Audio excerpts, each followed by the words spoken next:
Eh bien, nous allons maintenant accueillir nos deux prochains intervenants, donc Nicolas Beaupier de la mission adaptation du CEREMA et euh, Madame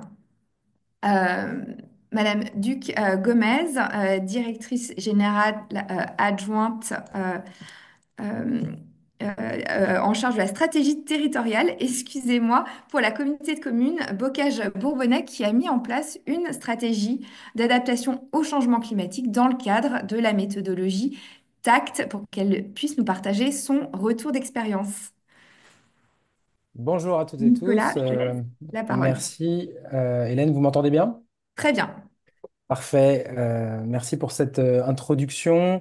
Je suis Nicolas Beaupier, directeur de projet Adaptation au changement climatique au CEREMA, l'organisme qui accompagne les collectivités sur notamment cette thématique de l'adaptation au changement climatique. Donc cette séquence, elle vise aussi à illustrer finalement ce qu'a pu présenter Aude Bodigel sur la démarche TACT et ce volet trajectoire avec Catalina Duque Gomez qui va nous expliquer la manière dont sa collectivité, la communauté de communes du Bocage Bourbonnais dans l'Allier, a déployé cette boîte à outils TACT et a structuré sa stratégie autour de cette notion de trajectoire. Catalina va nous parler d'enjeux, d'impact, et donc ça va faire écho assez directement aux différentes slides et propos qu'a pu tenir Aude.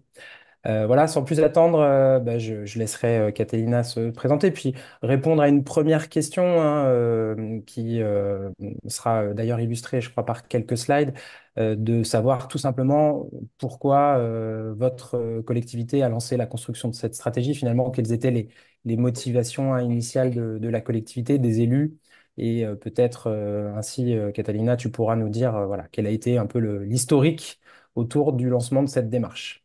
Merci à toi. Je te laisse partager si tu veux ton écran. Alors, on ne t'entend pas là, malheureusement. Il y a peut-être un souci avec ton casque.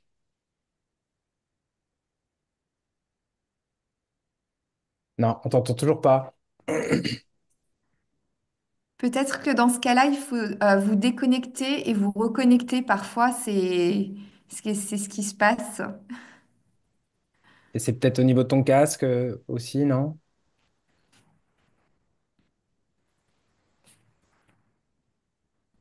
Non, on t'entend pas.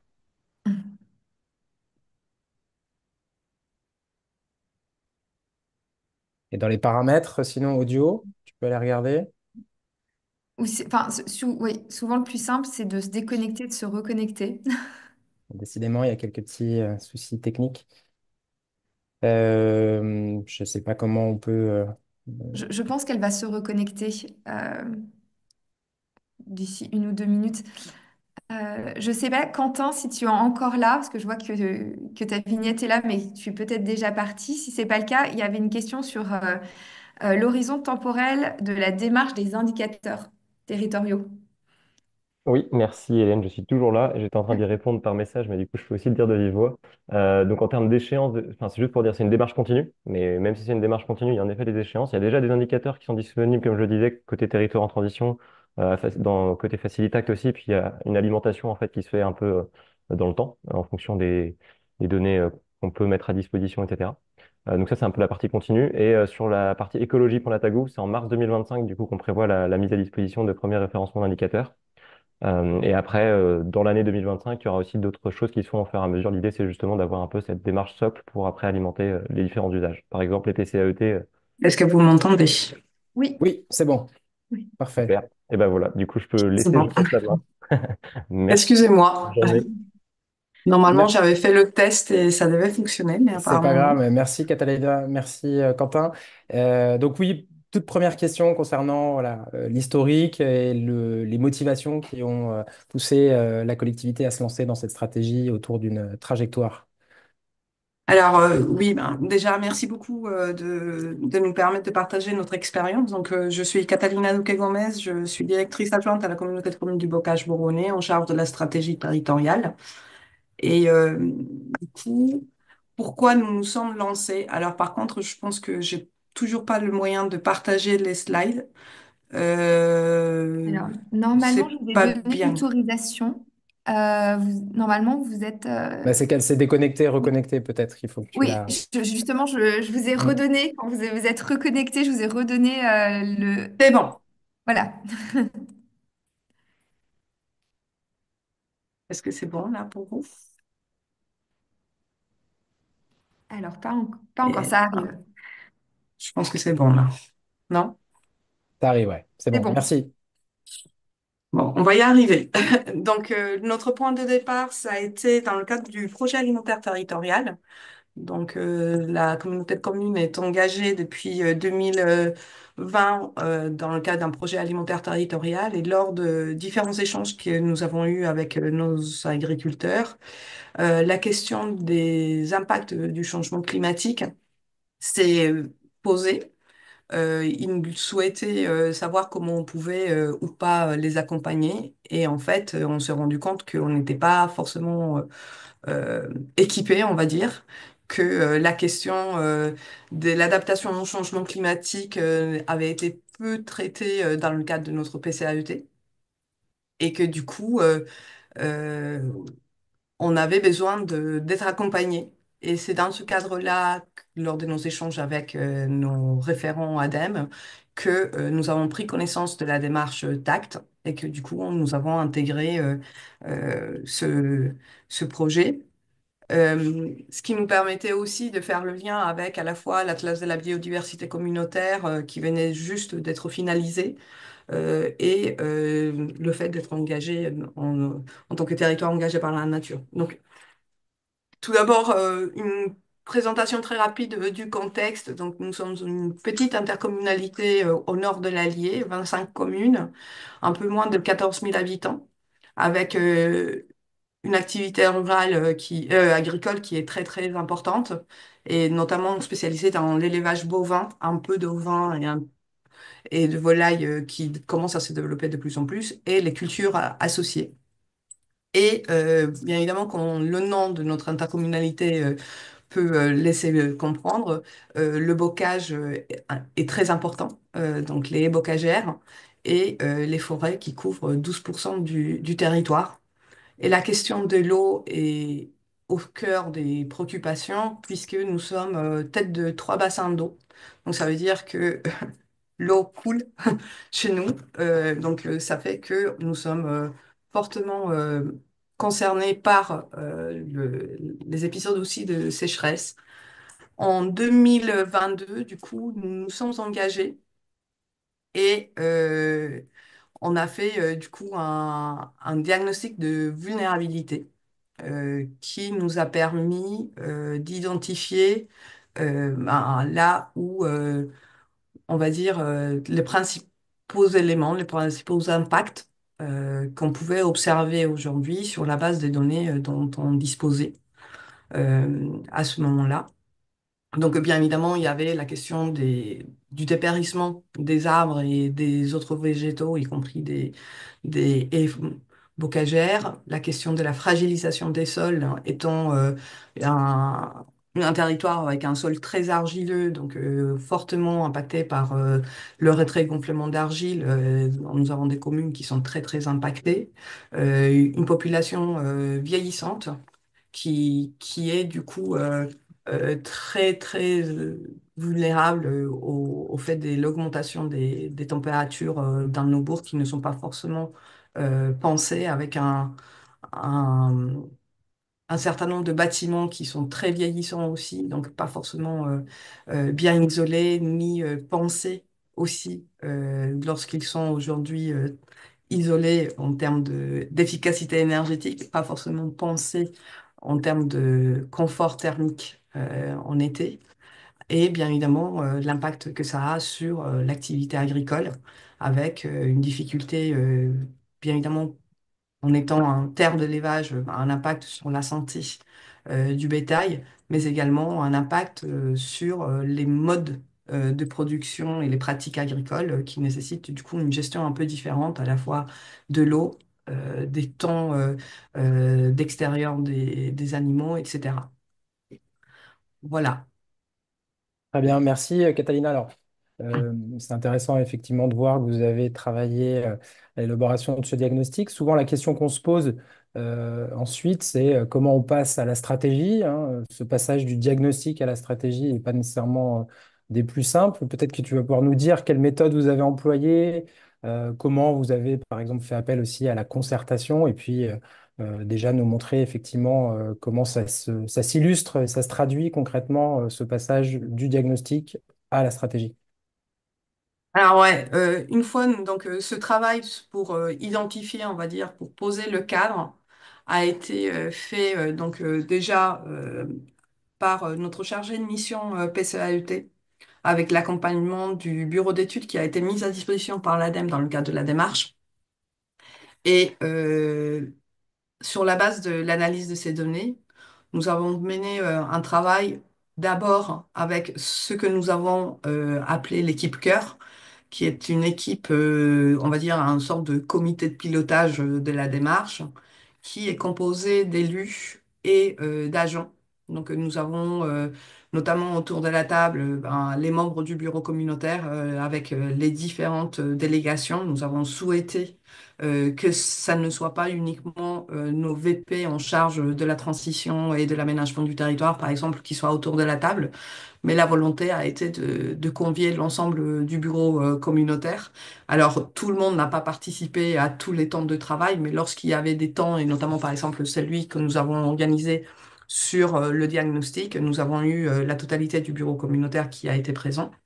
Et en termes d'équipe technique, nous avons souhaité mobiliser à la fois nos directeurs en charge de l'économie, du tourisme, de la santé, les services techniques en charge, par exemple, des projets de revitalisation des centres-bourgs, euh, pour que ça ne soit pas uniquement une question qui concerne les services en charge des démarches d'environnement et transition. Et donc, le travail qui a été mené avec eux, ça a été sur la base de l'analyse des données dont vous avez parlé plus tôt tout à l'heure dans le webinaire. Ça a été aussi une volonté de leur faire prendre conscience, même si une grande majorité des élus du bureau communautaire étaient convaincus de l'intérêt de cette démarche, c'était aussi de leur faire prendre conscience de quels sont les risques et en quoi on est vulnérable aujourd'hui et quel va être notre degré de vulnérabilité à moyen ou long terme. Et pour ça, on a fait appel à deux choses. La première, ça a été leurs souvenirs.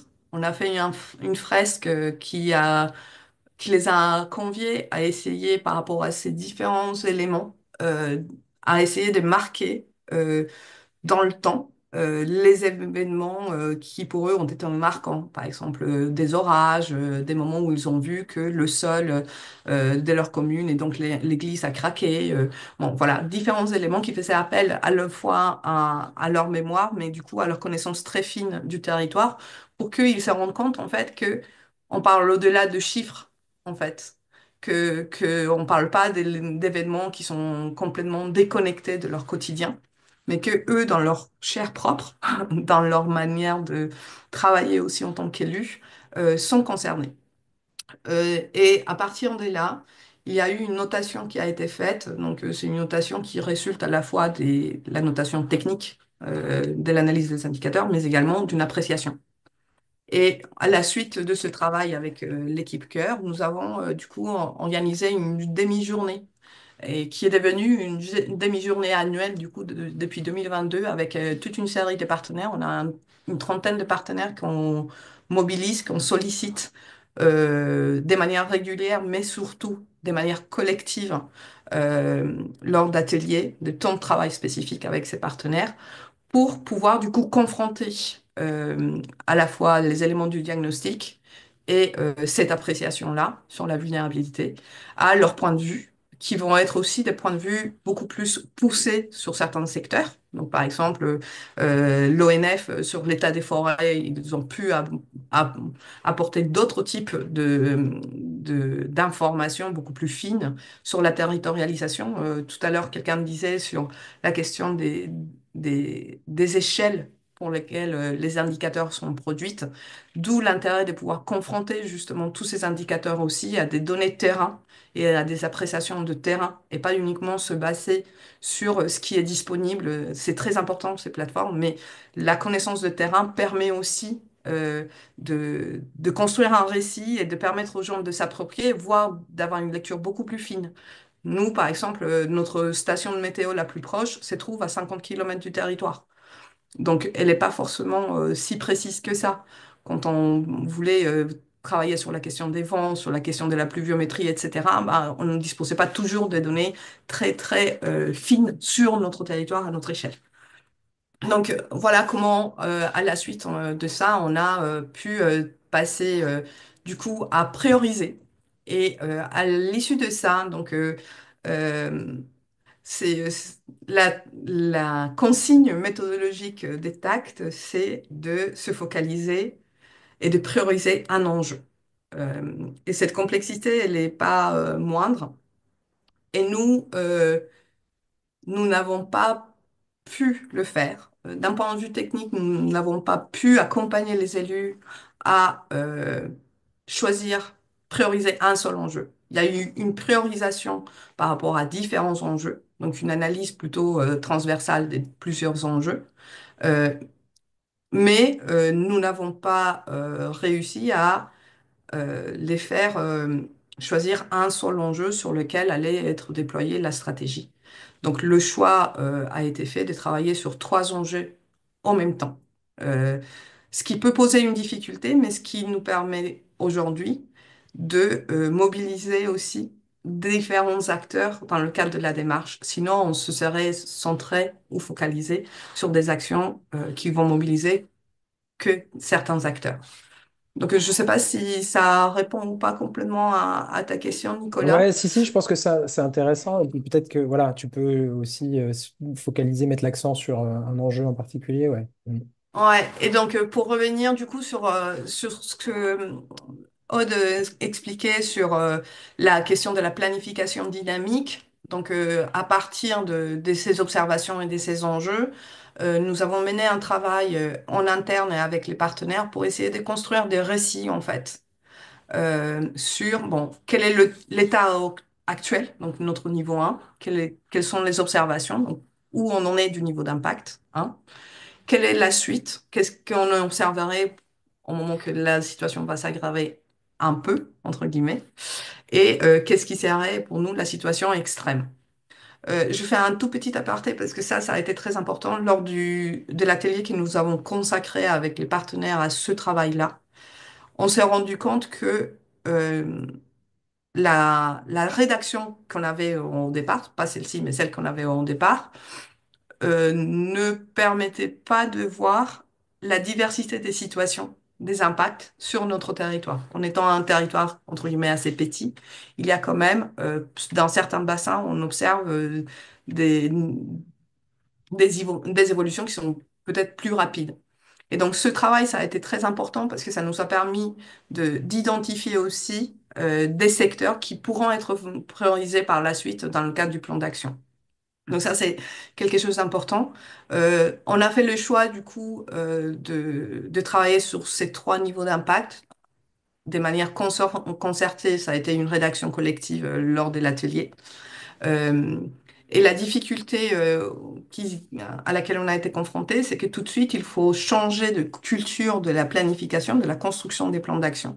On n'est plus sur des logiques de temps ou de mandat, mais on est sur des logiques ou de contractualisation.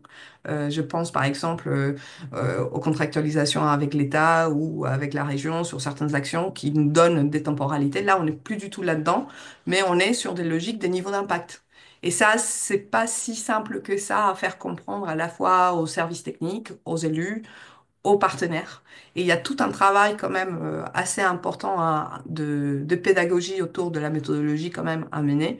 Mais je pense que ça vaut la peine parce que ça permet à tout le monde de changer de posture face au travail collectif qu'on est en train de faire dans la construction de cette stratégie.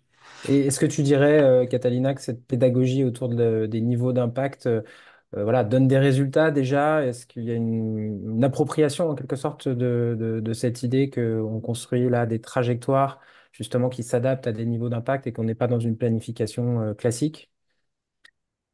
Oui, après, c'est difficile à mettre en œuvre. Je rebondis par rapport à ce qui était dit plus tôt aussi par Aude sur la question du suivi des indicateurs. Par la suite, c'est qu'il faut quand même, et ça a été la question que tout le monde a posée, c'est mais comment on va faire en sorte pour être sûr de à quel moment on passe d'un niveau à l'autre? Et là, c'est le travail qu'on mène actuellement, parce qu'on se rend compte que, mis à part les données qui existent au niveau national, il y a aussi des données qui sont produites en interne par un certain nombre d'acteurs à l'échelle locale. Et là, l'enjeu est d'arriver à trouver les moyens pour pouvoir compiler ces données et faire le suivi au quotidien. Au quotidien, ou en tout cas annuellement ou périodiquement. Et là, pour le coup, on ne dispose pas forcément des outils ni des moyens suffisants et on ne dispose pas forcément de la gouvernance nécessaire à ça. Hmm. On travaille pour certains sujets, ça voudrait dire que l'ONF partagerait euh, ces données avec FIBOA ou d'autres associations de propriétaires privés, des propriétaires forestiers privés, par exemple. Et donc, du coup, c'est toute une gouvernance à construire pour pouvoir mettre en place des outils de suivi qui soient plus fins, qui soient plus en accord aussi avec la volonté du territoire, qui est d'avoir une trajectoire et un plan d'action qui peut se déployer aussi de manière très territorialisée dans certains secteurs. Hmm. Alors justement, tu vas peut-être nous dire oui, comment on passe de la stratégie au plan d'action, hein, c'est le point d'après. Alors ouais, c'est un vaste sujet. Donc là, je vous ai fait un tout petit, je vous ai sorti un tableau qui a été produit par les équipes pour essayer d'avoir une vision très générale lors d'entretiens avec certains acteurs, parce que du coup, on a fait une rédaction collective des stratégies pour chacun des enjeux. Et ensuite, on a commencé à décliner ça en plan d'action et on se rend compte que, il y a toujours des difficultés à bien classer les actions. Déjà, on a des actions qui sont peut-être déjà en cours aussi, qui du coup, ben, automatiquement, on les classe en niveau 1, en niveau d'impact 1, mais qui pourraient avoir une pertinence en évoluant pour le niveau 3. Et donc, c'était comme on arrivait à construire collectivement un peu cette cartographie des actions en cours, possibles, imaginables, comment on imagine leur évolution aussi, des gradients qui vont faire que peut-être une action aujourd'hui, ben, on va les faire monter en puissance ou réadapter l'action, prioriser sa manière, comment elle est déployée sur le territoire. Et donc, du coup, c'est un plan d'action en fait qui est sans cesse en train de bouger. Et la volonté de nos élus, c'était que, à l'issue de ce travail-là, c'était de se dire, on ne peut pas faire un plan d'action qui va rester sur le papier, parce que c'est déjà très complexe. Donc, on priorise déjà sur un certain nombre d'actions qu'on sait qui sont déjà déployées, donc on va plutôt les restructurer pour qu'elles aient un vrai effet levier.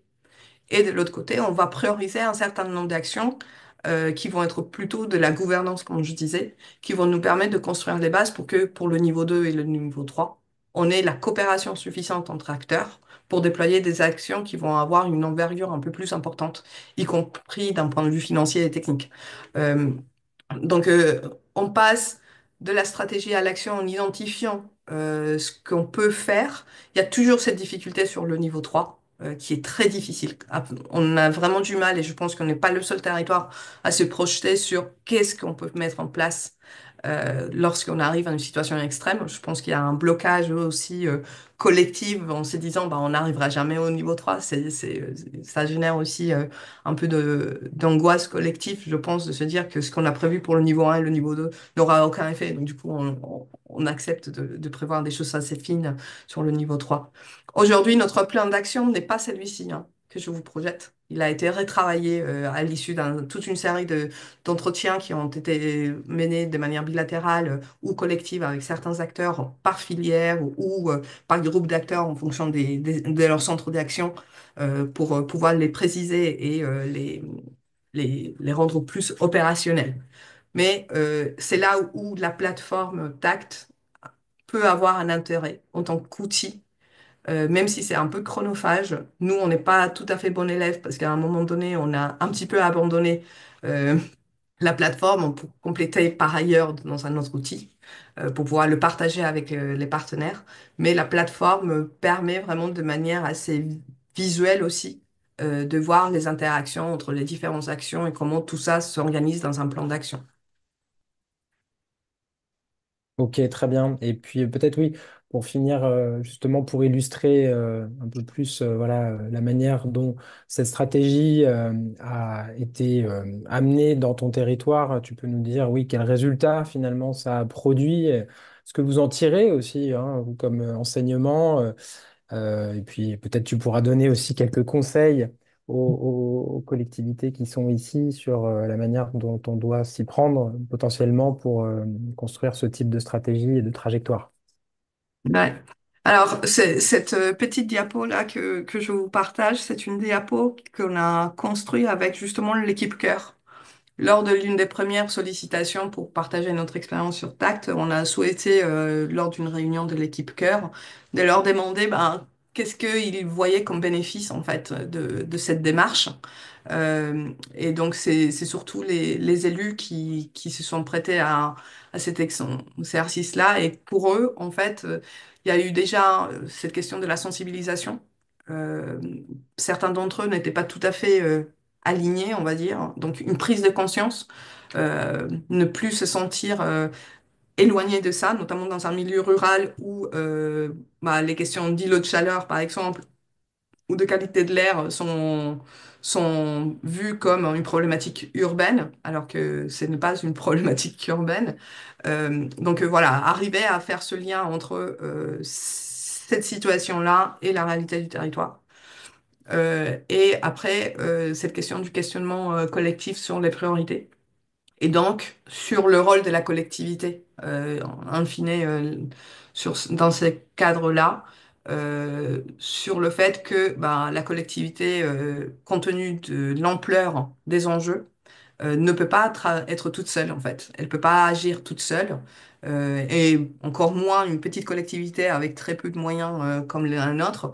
Elle pourra pas pallier à tout. Elle pourra pas mettre en place les bons démarches d'adaptation. Elle pourra pas accompagner l'ensemble des acteurs. Donc, vraiment un besoin d'arriver à avoir une action partagée, portée par les différents acteurs, qui valorise aussi ce que certains acteurs mettent déjà en place. Donc peut-être que le conseil, c'est quand même de prendre aussi en compte de ce qui est déjà sur le territoire, qui contribue à, adapter le territoire, peut-être avoir un regard critique sur ce qui est mis en place pour voir comment on peut l'orienter, mais pas se dire qu'on part complètement d'une feuille blanche aussi, ce qui permet aussi peut-être d'avoir une plus forte adhésion aussi de certains acteurs. Qui vont se dire, bah là, la Comcom commence toute seule à faire quelque chose, alors que nous, ça fait 4 ans que dans le cadre de la gestion des espaces naturels, bah, on y réfléchit. Donc là, c'est vraiment arriver à être fédérateur autour d'un sujet qui est assez sensible. Euh, Nous, le choix qui a été fait après, et si c'était à refaire, peut-être j'aurais eu une ouverture un peu plus tôt au grand public de la démarche, mais je pense que le choix, il est aussi lié à la sensibilité du sujet, au fait que ça demande une vraie appropriation à la fois des équipes techniques et des élus, avant de pouvoir se confronter après à la population de manière plus large. Donc, ce travail prend du temps aussi. C'est dire, ben, il faut pouvoir prendre le temps afin que ça soit une stratégie structurante et non juste un exercice qui va terminer dans un rapport annuel et un placard, mais plutôt que ça devienne vraiment quelque chose qui devient structurant, qui va permettre à différentes personnes de se l'approprier et de devenir euh, un élément transversal de la politique locale, quoi. Et alors, justement, en matière d'appropriation de la stratégie, du plan d'action par les acteurs locaux, tu l'évoquais, c'est sans doute là une vraie difficulté à laquelle vont être confrontées ou sont déjà confrontées beaucoup de collectivités qui s'engagent dans ce type de stratégie d'adaptation. Est-ce que là, tu dirais que tu as une méthode, des exemples de choses qui fonctionnent pour faire en sorte que justement la collectivité ne soit pas seule, en quelque sorte, à porter cette stratégie et ce plan d'action? Alors, notre posture, elle est assez simple, entre guillemets, et très en accord par rapport au peu de moyens qu'on a. C'est on veut pouvoir travailler avec un certain nombre d'acteurs. Je reprends par exemple l'exemple des bocagères et des forêts. Bon, c'est un vrai enjeu, il y a des besoins d'investissement, il y a des besoins d'ingénierie. Et donc, du coup, nous, ce qu'on vise, c'est à trouver, à travers des réponses appel à projets pour lesquelles la collectivité se met en tête de file, par exemple, ou vient en soutien à un certain partenaire, pour pouvoir faire en sorte que les partenaires aient les moyens, eux aussi, de mettre en place ces actions. Je pense que c'est le meilleur moyen pour faire en sorte que les autres aussi s'approprient cette stratégie. Et quand nous, on a un partenaire qui nous dit, bah, on va répondre à un appel à projet au niveau national sur tel sujet et on aimerait bien bah, se baser sur ce qu'on a mis en place dans le cadre de TACT pour définir le plan d'action, bah, pour nous, on a tout gagné en fait. Parce que ça veut dire qu'eux aussi, bah, déjà, ils se sentent que cette stratégie, c'est la leur, et qu'ils se sentent engagés sur le fait que sur une échelle, un périmètre d'action qui peut être parfois départemental, bah, ils priorisent notre territoire parce qu'ils voient l'intérêt de faire avancer le sujet sur notre territoire. Donc, je pense que c'est vraiment de prendre le temps de construire ce partenariat et ça, c'est toujours difficile à arriver à prendre le temps pour trouver les moyens et pas forcément les moyens que pour la collectivité, mais aussi pour que les acteurs du territoire puissent mettre en place les actions. Super, merci Catalina, c'est très clair. Donc, prendre le temps, hein, ça peut être un des enseignements de cette intervention. Je te laisse poursuivre peut-être, Hélène. Merci Catalina. Merci. Merci beaucoup, Nicolas. Merci beaucoup, Madame Duque-Gomez. Je rajouterais aussi qu'un autre enseignement, c'est que peu importe la taille de votre collectivité territoriale, vous pouvez vous engager dans une démarche d'adaptation. Et on le voit avec le travail de qualité que vous avez fait au sein de la communauté de communes du Bocage bourbonnais. Et a fortiori parce que vous êtes aussi des territoires qui géraient, on parlait des espaces naturels, mais une grande partie d'espaces naturels hein, sur vos territoires. Donc mettre en place des stratégies d'adaptation, c'est d'autant plus important. Je ne sais pas, j'ai pas vu de questions dans le chat. Je ne sais pas s'il y a des questions pour Madame Duque-Gomez. Il y J'avais avait une peut-être... question peut-être, Oui. enfin, Aude a commencé à y répondre sur qui vous a accompagné. Aude de parler d'un coaching, d'un coach méthodologique. Est-ce que tu peux éventuellement nous en dire plus, Catalina, là-dessus? Oui, dans le cadre de cette AMI qui a été faite au niveau régional, du coup, l'ADEME a mis en place euh, à donner du temps d'un bureau d'études en fait qui venait nous accompagner. L'objectif, c'était de monter en compétences en interne et pas d'avoir un cabinet externe qui élaborait le diagnostic de vulnérabilité et la rédaction de la stratégie, mais vraiment d'avoir un coach qui venait nous accompagner d'un point de vue méthodologique, mais également technique. Donc, c'était quelqu'un qui était spécialisé justement dans la construction de stratégies et la mise en œuvre d'actions d'adaptation au changement climatique. Euh, et ça a été très enrichissant parce que ça nous a vraiment permis de monter en compétences et pas de devenir complètement dépendant. Bien évidemment, on n'est pas des expertes, hein, mais ça nous permet en tout cas d'avoir un certain nombre de billes pour piloter par la suite aussi la stratégie en interne et pas être dépendant peut-être d'un deuxième lancement d'AMI dans 4 5 ans pour mettre à jour la stratégie, par exemple. Ça, effectivement, c'est... Ah, je vois une autre question. J'allais faire la transition. Vous m'aviez donné une transition toute trouvée, mais on va prendre quand même une dernière question. Et moi, j'avais une question à Madame Duque-Gomez. Est-ce qu'une partie de vos documents sont en ligne? Alors peut-être, je sais pas, il y a peut-être un certain niveau de confidentialité pour celles et ceux qui voudraient effectivement s'en inspirer aussi. Euh, et je vous lis ici dans la question de Madame Potier, au-delà du PCAET, cette stratégie a contribué au document d'urbanisme ou a-t-il contribué au document d'urbanisme ou autre plan schéma de planification? Alors, c'est une très bonne question. Alors, nous venons de finaliser notre bilan à mi-parcours du PCAET, ce qui nous a permis du coup d'intégrer un certain nombre d'éléments au PCAET qui n'étaient pas. Bah, on n'a pas modifié complètement le PCAET, mais dans ce bilan à mi-parcours, ça nous a permis en tout cas de rendre compte des avancements. Nous n'avons pas de SCOT. On est un territoire qui n'a pas de SCOT, pas de PLUI.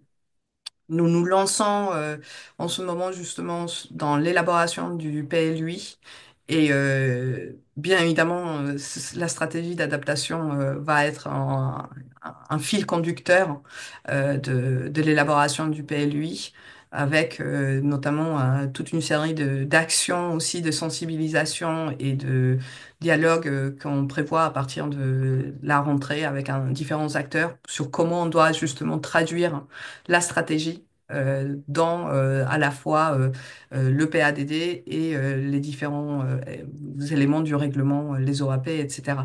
Donc c'est une vraie chance entre guillemets en termes de calendrier pour nous parce qu'on pourra avoir, j'espère, hein, après on aura les élections municipales qui vont passer par là et ça, je pourrais vous en dire plus peut-être en 2027-2028, mais on espère qu'on aura un PLUI qui aura comme fil rouge, entre autres, l'adaptation au changement climatique et notamment cette stratégie territoriale. Donc finalement, faire son diagnostic vulnérabilité, sa stratégie, c'est faire des économies d'échelle parce qu'on peut le mutualiser, le réutiliser pour définir d'autres plans. Dernière question et après on terminera justement sur une présentation de la mission adaptation. Vous parliez de l'accompagnement dont a pu bénéficier Bocage Bourdonnais. Ben, on va vous le présenter.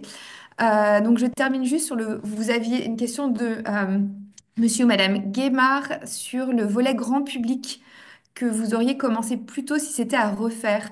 S'agit-il d'un volet à destination des citoyens? Est-ce que vous pouvez nous en dire plus? Oui, plutôt des citoyens. Je vais vous partager le lien vers notre page web où on a les différents éléments des taxes, les éléments de public. Ben, nous, on rend public tout au fur et à mesure, donc il n'y a pas de confidentialité. Euh, Oui, c'est plutôt au niveau des citoyens. On a un tissu associatif et une demande de la part des citoyens qui est assez fort sur ces questions-là.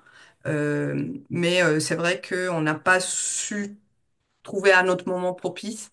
Donc, on essaye aujourd'hui d'innover un petit peu et d'arriver à travailler avec différents publics sur ce sujet-là, et c'est pas non plus très simple. Donc ça serait effectivement plutôt vers les citoyens. Et je pense que c'est une question de temporalité, et je pense que selon les dynamiques de participation, les dynamiques d'animation territoriale, bah, chaque territoire trouvera un tempo qui sera un peu différent aussi, hein. Ben, merci beaucoup à Madame Duquet-Gomez.